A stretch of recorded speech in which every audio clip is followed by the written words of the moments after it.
Power Rankings time, presented by our friends at Google Pixel. And here we are. It was going well until I got the wrong conference. NFC East taking over the Power Rankings, Chris. Eagles 1, Cowboys 2. Do you agree? I definitely agree with number 1. That's for sure. Number 2 and 3 and 4 that's debatable. But I'm not mad. 54-19, 54-19, and 40-3. Two of the last 3 games. That's extremely impressive. So I'm not going to push back on you much there. I'm not. I hear you there. How about them Cowboys? You don't see teams do that very often, and that's got to be respected. It shows you just the overall explosiveness of that Dallas Cowboy football team throughout, and that when they play at a high level, it's as high as you can get in the NFL. I think you got the top 5 right for sure.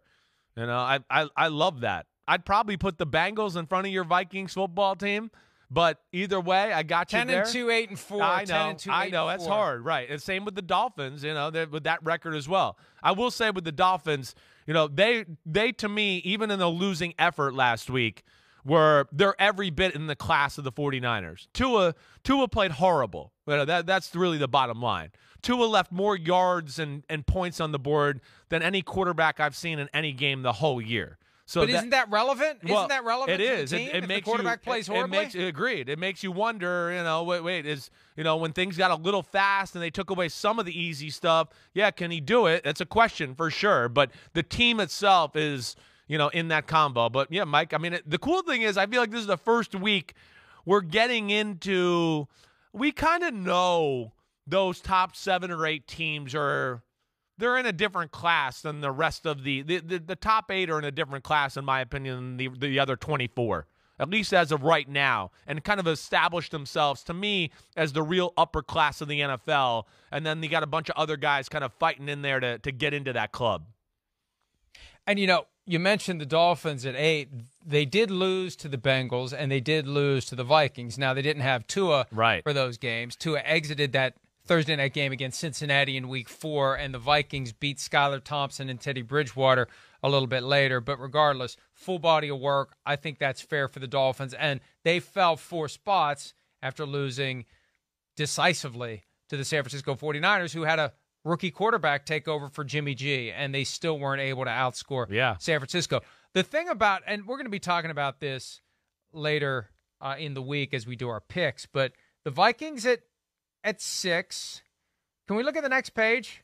The Lions, I assume, if I recall correctly, they're like 19 now. I don't know. Are they at 19? Man, is that the highest they've been in a century? Well, when's the last time you had them up there? It's pretty high. It's pretty high.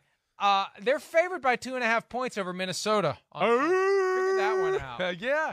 Well, hey, the Lions team has got some real talent, and they pose some problems for everybody. And their defense has got it straight to a degree here where you go, wait, they can kind of match up against anybody. The defenses, they've made the appropriate changes there. But I'm shocked still to see that they're favored by the Vikings, but I think that speaks to what we've talked about a lot. The Vikings, they won again. I'm not sure they were the better team on the field, but they won. It's the damnedest thing I've ever seen with your Minnesota team there.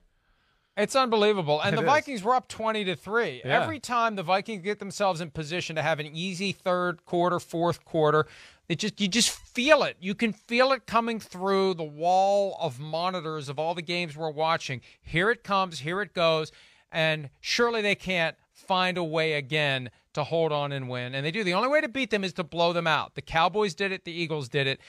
Because if you let them hang around, Patrick Peterson told me this after the game on Sunday. We got 11 guys on defense who each believe they are going to be the one to make the play, and one of them ends up being the guy to make the play. Hi, I'm Mike Tirico, and thanks for watching. Make sure to hit subscribe for the latest news and highlights from NBC Sports.